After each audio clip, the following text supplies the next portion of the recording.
Welcome to the Carbonfly Tutorial Series. Carbonfly is an easy-to-use Python library and Grasshopper toolkit for CO2-based CFD simulation to analyze indoor air quality. In this video, we'll show how to create a simple room from scratch and run a CO2 simulation using Carbonfly. Our goal is to build a mechanically ventilated room similar to example 1 and include mannequin models for simulation. First, create a simple shoebox room in Grasshopper as the simulation domain.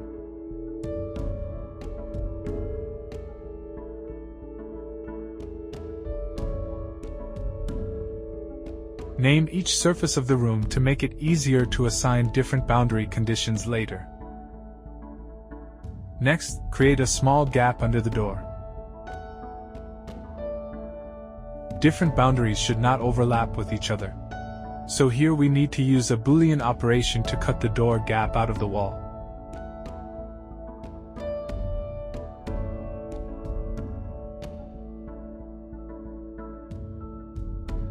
Similarly, add mechanical supply and exhaust openings on the ceiling.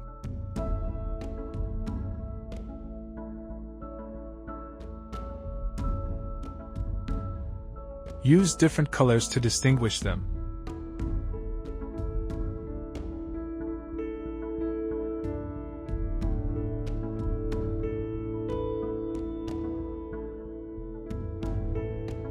Once the room model is ready, move on to the Carbonfly part.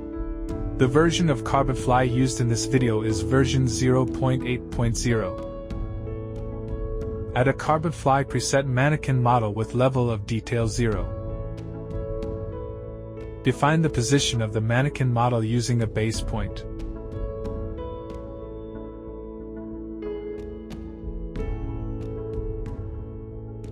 Make sure the units match those in Rhino, which use millimeters by default. Next, define the width and height of the mannequin model. As you adjust the width and height, the body surface area will be calculated automatically. Use the custom preview to view the mannequin's body and mouth positions. Change the breathing flow rate to 7.5 liters per minute, while keeping other settings default. The angle parameter controls the facing direction of the mannequin.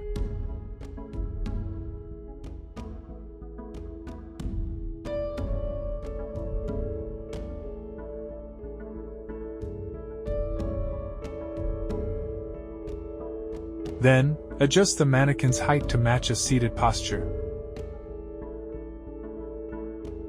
You can use the Dubois formula provided by Carbonfly to calculate body surface area based on weight and height. Here, height is in centimeters. Weight is in kilograms. Adjust the mannequin's dimensions so its body surface area roughly matches the target value. The room looks a bit short, so let's make it taller. Next, create the Carbonfly geometry. Carbonfly geometry requires 4 inputs: name, geometry, boundary conditions, and refinement level. First, we list all boundary names here to avoid missing any later. Separate inner and outer walls and assign different surface temperatures. Then define the gap under the door and the inlet and outlet for mechanical ventilation. The level of detail 0 mannequin needs separate boundary conditions for the body and mouth. Here we add another mannequin model with different parameters.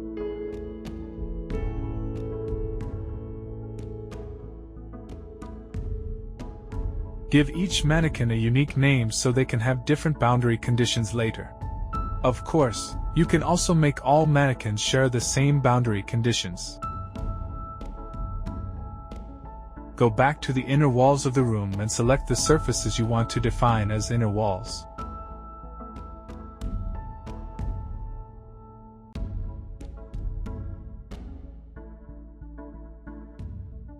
Also define the floor and ceiling as inner walls so they share the same boundary conditions. Create the first boundary condition, Carbonfly wall. Set a fixed wall surface temperature in Kelvin.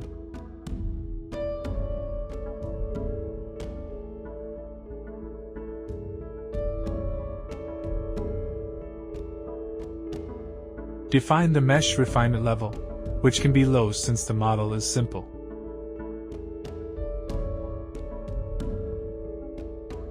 You can check the generated boundary conditions in the log or in the Carbonfly geometry output.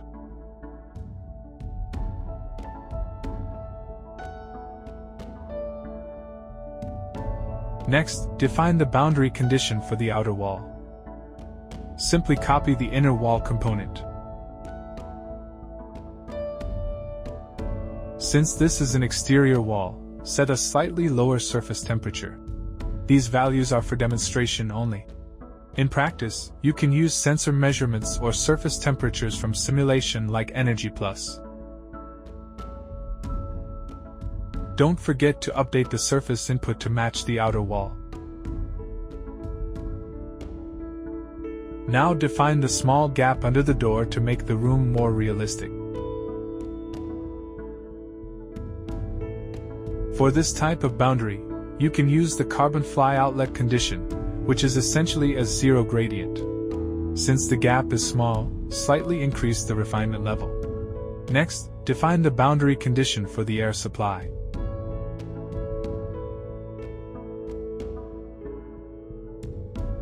For systems with fresh outdoor air, you can use Carbonfly inlet velocity to set a fixed inlet temperature, airflow velocity, and CO2 concentration. Here, we'll demonstrate another approach. Use Carbonfly recirculation supply to define an indoor air recirculation system without fresh air supply. In this case, since there's no fresh air, the inlet CO2 concentration dynamically matches the CO2 level at the exhaust outlet. The airflow velocity needs to be entered as a vector, so pay attention to its direction.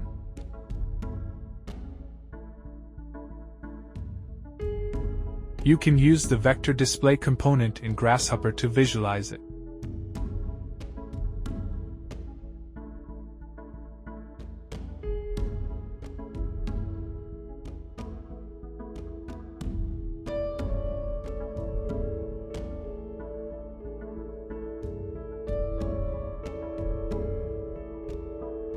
The inlet temperature is also in Kelvin, not Celsius.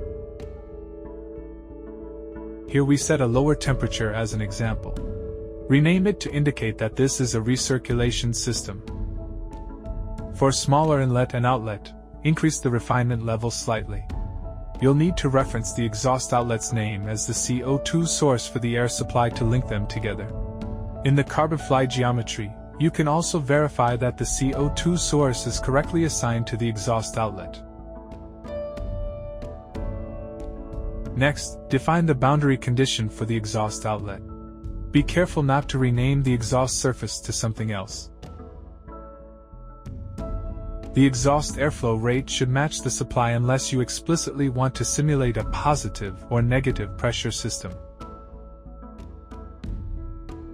As shown here, you can simply invert the velocity vector of the air supply to create one with the same magnitude but opposite direction.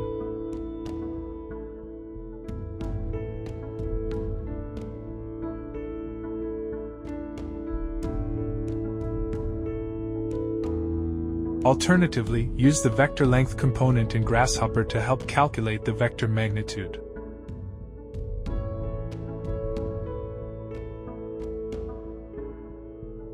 Finally, define the remaining boundary conditions for the two mannequin models. For the mannequin's body, you can set a constant skin temperature. Note that the temperature must be in Kelvin, not in Celsius. Instead of setting a fixed value manually, you can also use the thermal physiology models provided by Carbonfly. Here we use the GAG2 node model. This model calculates the core and skin temperatures of the human body under steady-state conditions. Enter some reference values for demonstration here. Please use realistic ones in your actual simulations.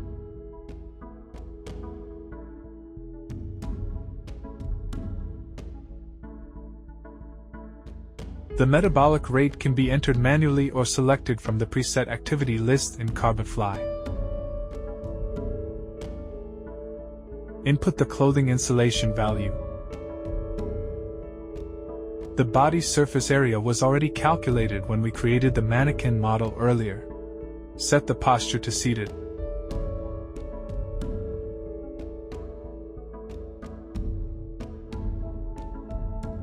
Keep the other parameters as default.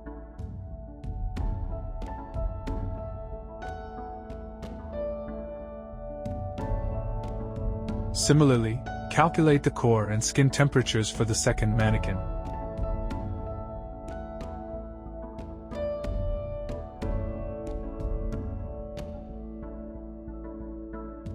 Be careful not to connect the skin temperature output directly to the body boundary condition. You need to convert Celsius to Kelvin by adding 273.15. Do the same for the second mannequin.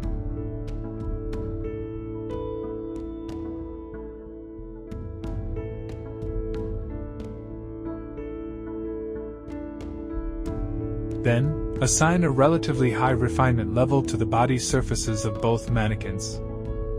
Next, set the boundary conditions for the mannequin's mouth.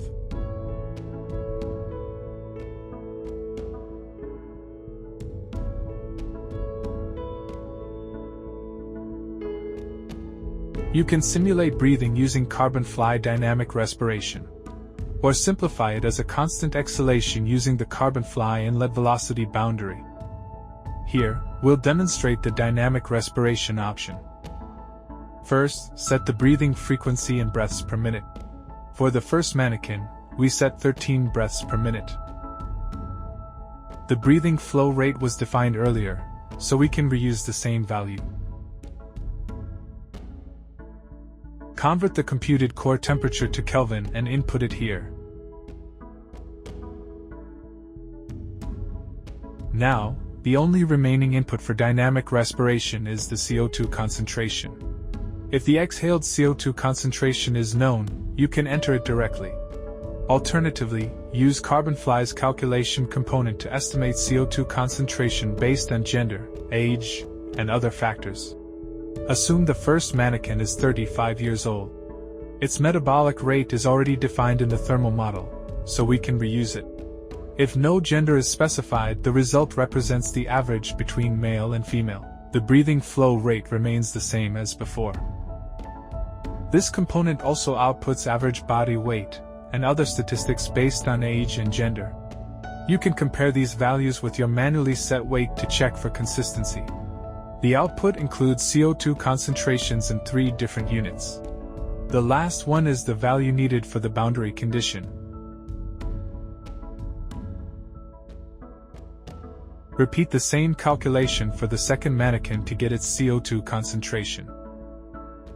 Then set its dynamic respiration boundary condition. We'll change the second mannequin's breathing flow rate to 7.2 liters per minute to make the difference more clear.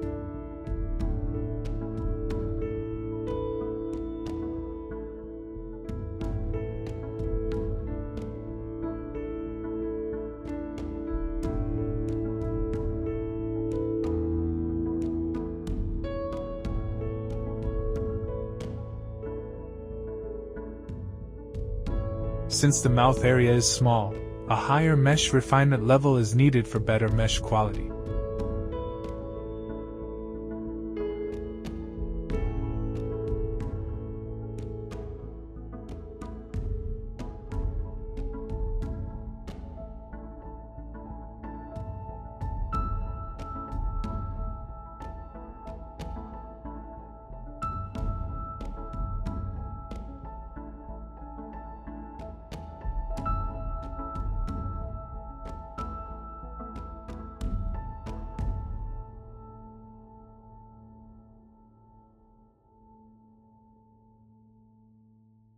After setting the second mannequin's boundaries, we've completed all boundary condition setups for this tutorial case.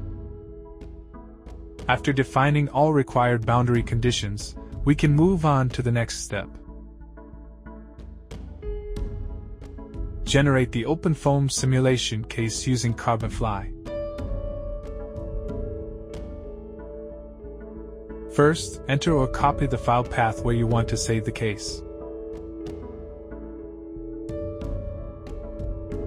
In Grasshopper, enter the target path as text input. Give your case a clear name.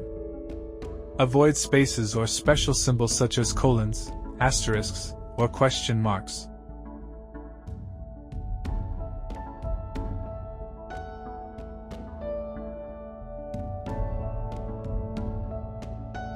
Input the Carbonfly geometry we created earlier. Depending on your model, the data may have multiple layers.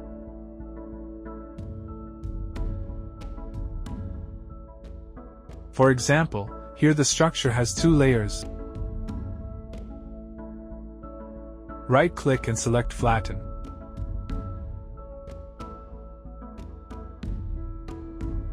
You can flatten at the merge step or directly at the CF_geo input. Next, set the same unit as in Rhino and Grasshopper. The default unit is millimeters. Now we define some OpenFOAM settings. Start with the control dict. Carbonfly's solver supports both transient and steady-state simulations. You can select the mode you want to use. A transient simulation studies how the system evolves over time. Carbonfly uses an adaptive time step for stable and accurate results. A steady-state simulation iterates until equilibrium and usually runs faster than transient simulation. Here we'll use steady-state mode for demonstration. You can enter steady, steady-state, or steady-state. If the name isn't recognized, Carbonfly defaults to transient mode. Next, set the end time or number of iterations. Then, specify how often to save the simulation results. In transient runs, this defines the time interval in seconds. In steady-state runs, it defines how many iterations between saves. Here we'll iterate 3,000 times and save every 300 iterations. In real simulations, you can adjust this based on the residual convergence. For your first run, it's recommended to start with a higher number of iterations. Next, configure the FD scheme settings. You can use Carbonfly's preset scheme directly.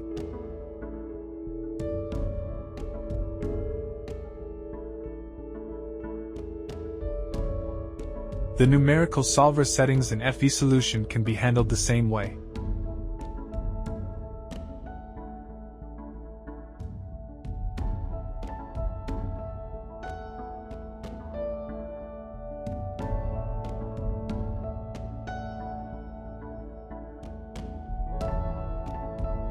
You can also use a custom file path if you prefer your own scheme. For example, you could copy a preset and modify the relaxation factors.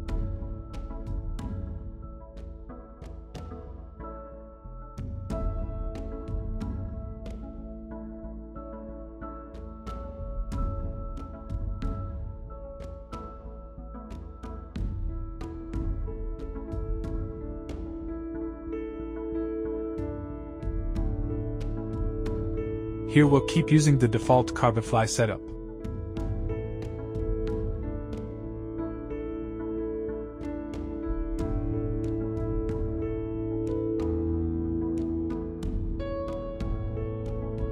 Then, set the residual control. A smaller residual gives higher precision but is harder to converge. Define an internal reference point for the domain. Enter a point and ideally place it away from walls or mannequins in open space. Finally, set the initial internal field values. These include CO2 concentration, temperature, pressure, and velocity. Set the initial velocity vector to 0.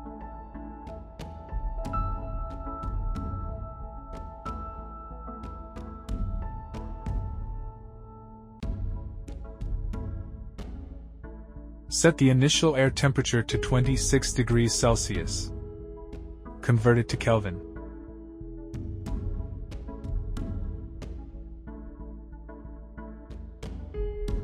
Set the CO2 concentration to 500 ppm. And air pressure to 101,325 pascals.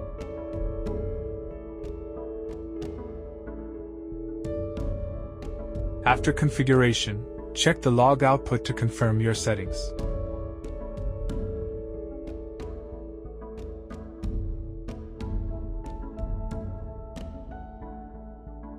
Turn the Boolean toggle to true to generate the simulation files at the target path. When finished, switch it back to false. This prevents overwriting files if boundary conditions are later modified. Now you can find the generated case folder in Windows Explorer. Inside, there's a .foam file ready for PowerView post-processing. The 0 folder contains all initial boundary and internal field settings. It's recommended to review these before running the simulation. If needed, you can modify boundary conditions in Carbonfly, or directly edit the generated files. You can clearly see the differences between the two mannequin setups here.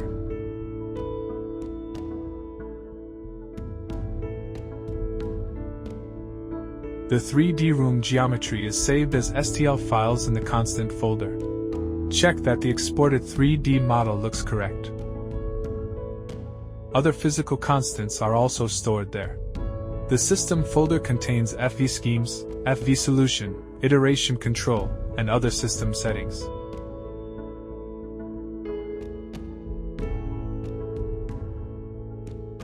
In the snappy hex mesh.dict file, you can find the refinement levels defined for each boundary. Before running the simulation, you can fine-tune these files manually. If your model includes many curved surfaces such as spheres, you can set snap to true for better surface fitting, or simply increase the refinement level of complex areas. After checking all the settings, we can start the simulation. We recommend running the following steps in order: block mesh, surface features, snappy hex mesh, check mesh, run foam, and foam monitor. Enter the path to the case we just created. As before, use a Boolean toggle for each component to control whether it runs.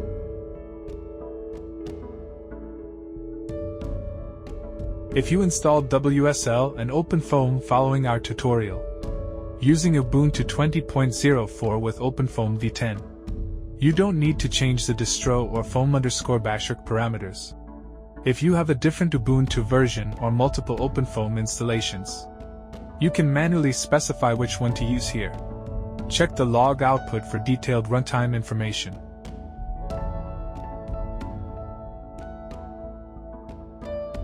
Once everything is ready, double-click the Block Mesh Run button. A terminal window will pop up.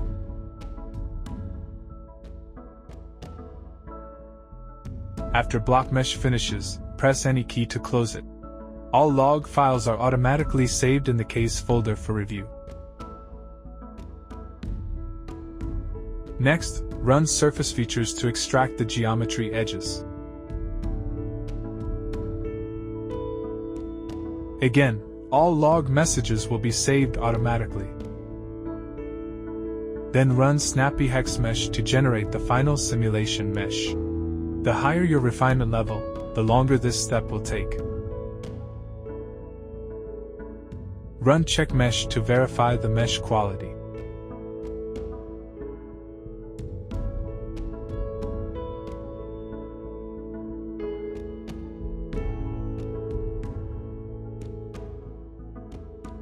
If you're familiar with OpenFOAM commands, you can also execute these steps directly in your WSL terminal. Carbonfly follows the same workflow as native OpenFOAM.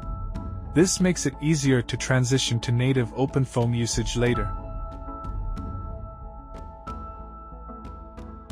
Besides using checkmesh for numerical checks, you can also open the .foam file in PowerView to visually inspect the mesh.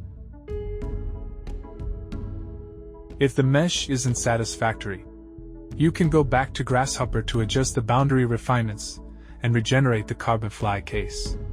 or directly modify the snappy hex meshdict file. After checking the mesh, double-click to start the simulation.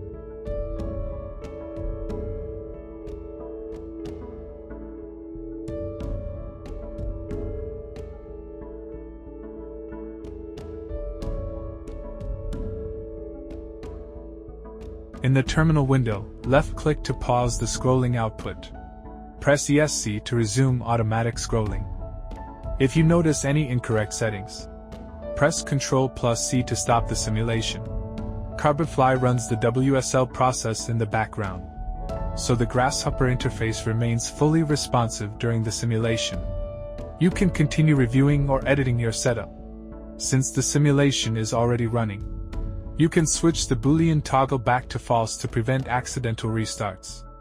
During the run, you can use Foam Monitor to track the initial residuals for each iteration or time step. If your setup includes dynamic boundaries such as dynamic respiration or dynamic window, you'll see periodic oscillations in the initial residuals. Ideally, the residuals should gradually decrease and stabilize over time.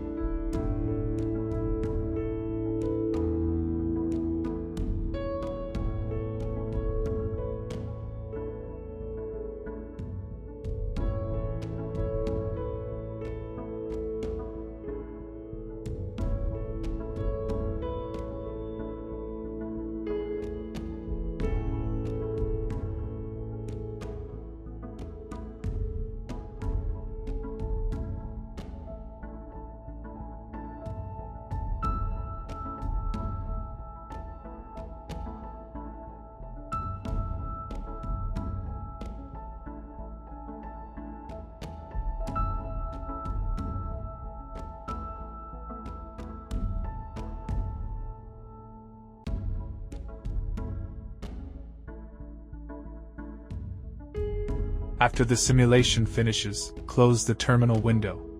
If Foam Monitor hasn't stopped automatically, press Ctrl+C to end it manually. Go back to the case directory.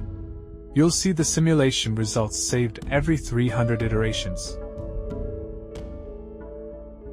Next, open the .foam file in PowerView. We'll use PowerView for post-processing and visualization. For detailed PowerView steps, refer to our previous tutorial video.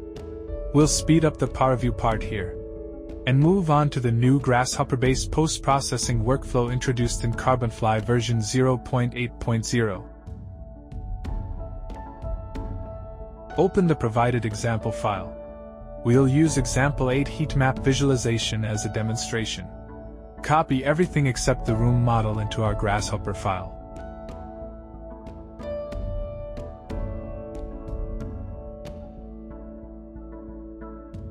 Delete the example's case path and replace it with the path of the case we simulated in this video.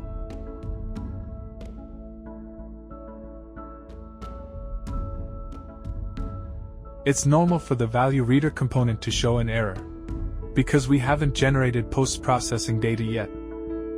Go to the left side and select a slice plane for visualization. Here we simply pick one wall and move it horizontally to the desired position.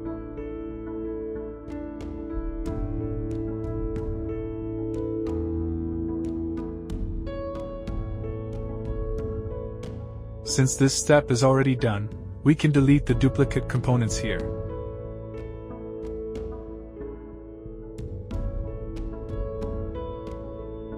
Because the slice cuts through both mannequin models, we need to remove them from the slice.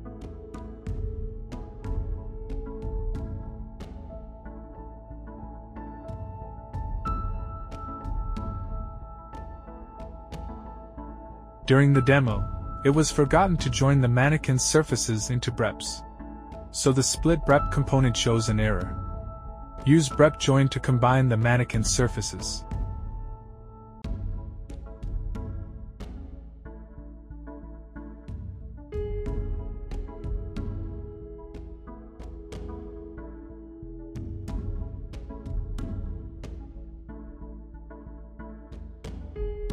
Since there are two mannequins, perform split brep twice.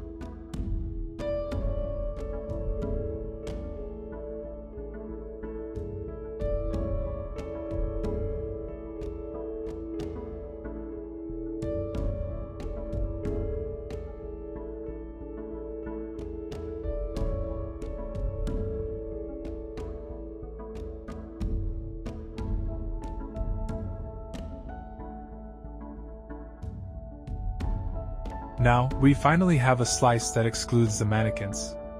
Adjust the custom mesh settings. The gray points represent data probes used for reading simulation values. The more probes you have, the smoother the heat map becomes, but post-processing will take longer. Here we'll use a relatively coarse mesh for demonstration.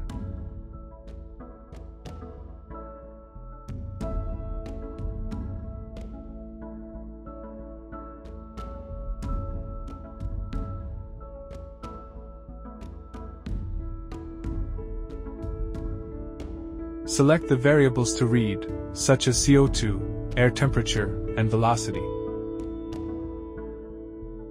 You can also add others, like air pressure. Double-click to run, and Carbonfly will automatically generate the post-processing file. Open the generated file to double-check.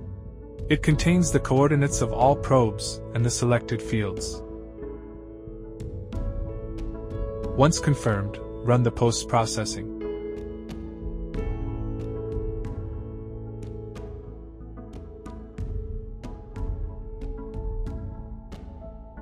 All probe data is now successfully read. The value reader component may still show an error. That's because it retains its previous state.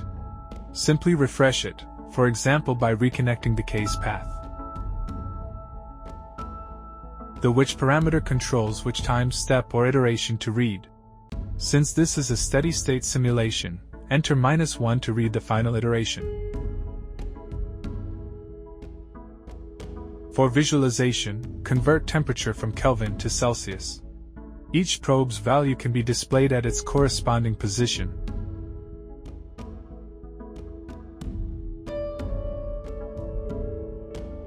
Show iteration instead of time here.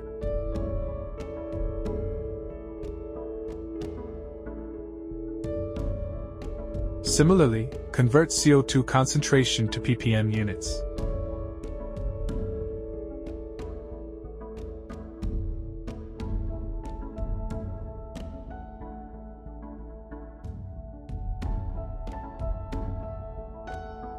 After displaying all probe values, let's generate a CO2 concentration heat map. Here we're using only native Grasshopper components, but you can replace them with any visualization plugins you prefer.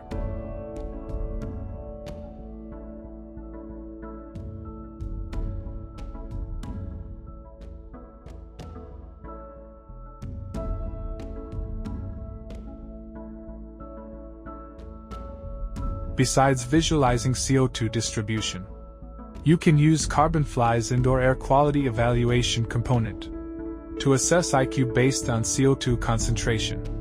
Check the report output to review the explanation of each standard. Most standards evaluate indoor air quality by comparing indoor and outdoor CO2 levels. If outdoor concentration isn't provided, 400 ppm is used by default. Here, using the European standard EN 16798-1 as example. The results show that this room meets Category I air quality under steady-state conditions. You can switch to other regional standards for comparison. After switching, remember to adjust the limits and legend range accordingly. This completes a simple post-processing and visualization workflow. At this point, you've seen the complete workflow for the CO2 CFD simulation in Grasshopper using Carbonfly. Thank you for watching.